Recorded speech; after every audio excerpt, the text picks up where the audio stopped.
Ladies and gentlemen, welcome to the Rajas Kakasungura YouTube channel. A big thank you to each and every one of you for the support you're giving this platform. I always begin with such statements because it's not a right for me to receive the support you give me. It's a privilege and it's the love you show towards me. So all my fans who have been following me and who are already following me, I really thank you so much. And I will never stop to thank you. I'm here because you are, and you're here because I am. Together we build this nation. I have not commented about Matiang'i candidature, but today I'll do so. And this is my take. I want you to listen to me very clearly because there is somewhere I am driving to. In Kenya, we have different types of dictators, not even in Kenya, in the world. One type of a dictator is an oppressive dictator. An oppressive dictator is the person who fears criticism and is always harming those people who try to criticize his government. He orders arrests, he orders intimidation, he does things without consultation. He runs a government like a military camp. He doesn't want to listen to anyone. He's just a dictator of bad news. That's the first character of a dictator. And a good example of such a character is none other than the current president, William Ruto. And I'm not afraid to say that. That is the first character of a dictator. We have dictator number two. Dictator number two is the person who dictates work. What do I mean? If, for example, he comes to Kisii and finds that there was a road that was instructed to be completed and the contractor is reluctant and the contractor has not done despite being paid, he orders the firing of that contractor and he gets replaced immediately. He dictates work to be done. Or maybe if he goes to a certain school and find that the principal has money or is using money on non-issues, buying a bus when students don't have beds. Dictatorship. Principal, why are you doing this instead of this and you have money? Get fired or get transferred. Let's have another person who is ready to work for this institution. Dictatorship. We have a dictator who goes to an office, let's say immigration. He goes unannounced. He meets officials there taking bribes.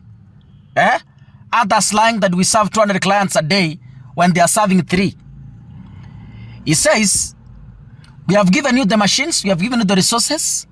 If you can't be able to do this work, we have Kenyans who are ready to do it. Go home, let us employ other Kenyans. A dictator. Fred Matiang'i belongs to this class. This is a man who is a no-nonsense guy. This is an individual who doesn't sit in the office. You know, we have leaders who like sitting in the office and sipping tea without moving to the ground to get to understand the real situation with the people. Matiang'i belongs in the second class of a dictator. When he was the Minister of Interior, and when he was the Minister of Education, and even when he was the Minister of Information. Let me start from the Minister of Information. Matiang'i said tomorrow by midnight, we are moving into digital. We are transiting. There is no going back. There is no negotiation. There is no court case. You can go to court and petition, but my stand is we are moving from analog to digital midnight. And it stood so. Ruto, mbona shetani ananichanganya lakini. Matiang'i ordered. The likes of Citizen TV, all media went to court. Don't know what the media says. We give time. Matiang'i told them no. We are moving to digital whether you like it or not. You are able to see the fruits of digital. That is why I can speak to you on audio. That's why we have TikTok.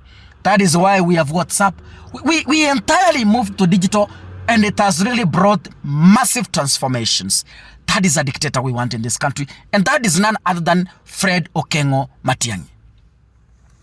When he was the Minister of Education, Matiang'i said school buses are being used to ferry people to funerals until late at night. School buses are being used to ferry people into celebrations and into ceremonies until late at night. Matiang'i said from tomorrow, all school buses must be painted yellow for easy identification. Principals are Matiang'i said, that is my stand and it will happen. But the following day, all school buses were painted yellow. Now, as we speak, you can be able to spot a school bus from afar. In the middle of a jam, you're able to say, ile school bus. Even at night in darkness. Ukimulika tu torch hivi, you're able to say in school bus. You're able to monitor in school bus ya shule gani. That is what Matiang'i said. And even today, when you see the yellow color ya hii school bus, unajua huyu ni Matiang'i. That is the Minister of Education. There are several videos online where Matiang'i pops into schools. Matiang'i ended exam cheating.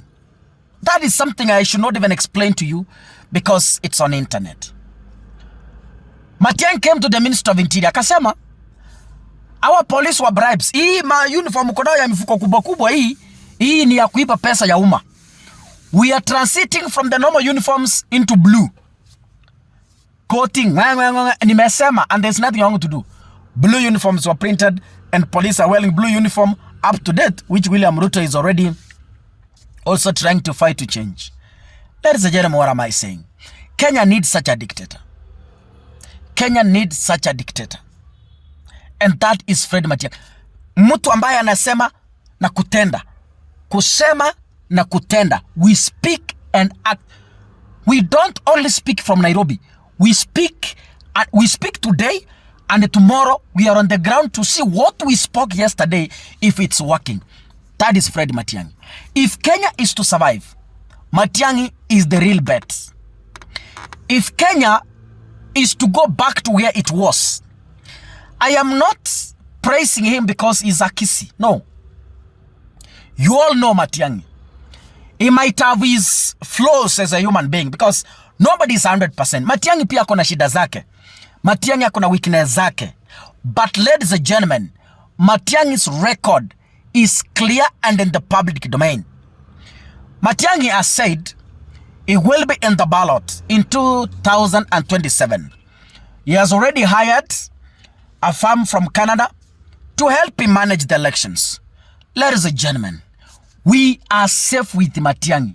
And the only person who can face William Ruto head on, si mwingine, ni Matiang'i. So that when Matiang'i takes up the power, he will jail these criminals who have destroyed this country, criminals who are eating this country, criminals who want to auction this country for their own benefits. Ladies and gentlemen, God bless you. See you in the next video. Asanteni sana. Mungu akubariki.